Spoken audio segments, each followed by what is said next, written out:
Boom! Check it out. That's the cover of book 2 in the trilogy. It's Ayasio, Birth of the Valkyrie. It's about the when the women's army, the first formations of the women's army. It's super cool, but you ought to check out book 1 first. The basically the trilogy was one novel, but it was about 1,400 pages long. So I split it into a trilogy, and it is available on Amazon now. I'll put a link in the description, but that is not what I came to talk to you about. I do want to tell you about a lesson that comes out of book 1, and in the midst of a fantastic love story and all the stuff about how to deal with our own fears. It's introduced first saying that we got to learn to not be afraid of our fears. And when I wrote that, I was just like, oh hell, good job me. I don't know where that came from, but I like it because we're always going to have fears pop up. It's just like we're always going to have that critical voice in our head that's always chirping at us, telling us that we're horrible, we're bad, we're wrong. Somebody's going to be upset, and it's going to tell us all the possible ways that things could go badly. That's just part of being human. That part never ends. The difference that we can make in our lives is how much we listen to it and how much we buy into it.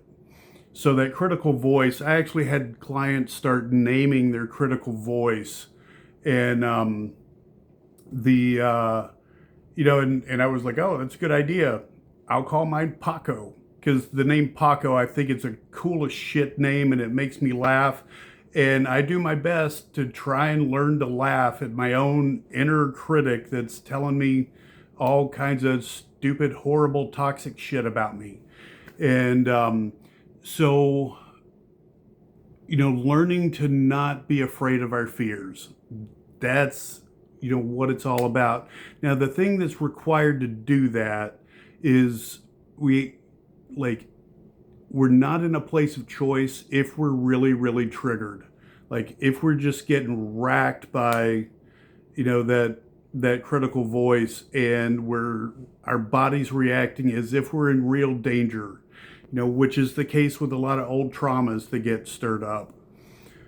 The first step then is we've got to break that trauma reaction cycle.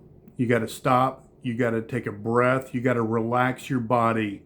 You have to relax your nervous system. And even, it's funny, I got a call this morning, and it was a client that I hadn't talked to in 2 days, but they said, hey, I'm 1% more calmer when I get scared today than I was yesterday. And that's 1% more calm than I was the day before that. And I was like, fantastic. Because that kind of progress compounds. If you can only relax your body 1%, you've done better than the place you were in a minute ago. So when our fears get all stirred up, and we're in that body reaction, where your mouth gets dry, everything feels scary, you're constantly looking for danger, you're looking for signs in other people of either judgment or something that says, there's abandonment coming. We've got to calm down.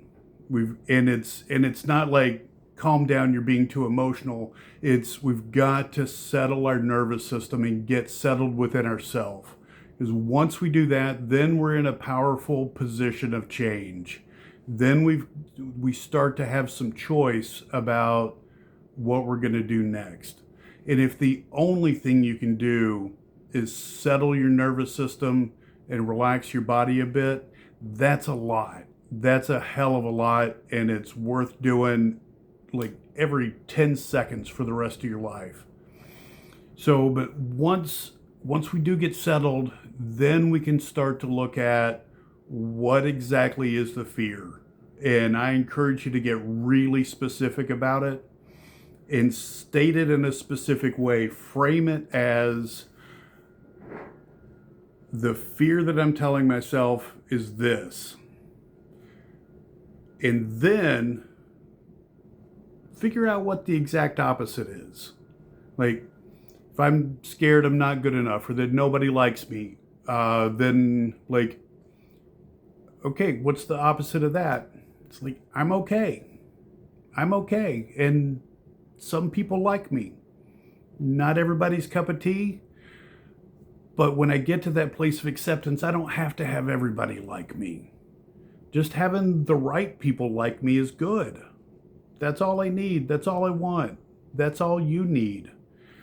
So the first step whenever we get triggered, when that anxiety is just got you spinning in circles, when you feel so stressed that you feel like you can't get anything done and nothing's working, and the self-doubt is like one of the sneakier ones, where it's like everything I want to do, I start to take a step forward and the doubt says, nope, no, can't do that. And so it keeps our energy, it keeps our life force, it keeps our own unique expression of who we are in the world from coming out.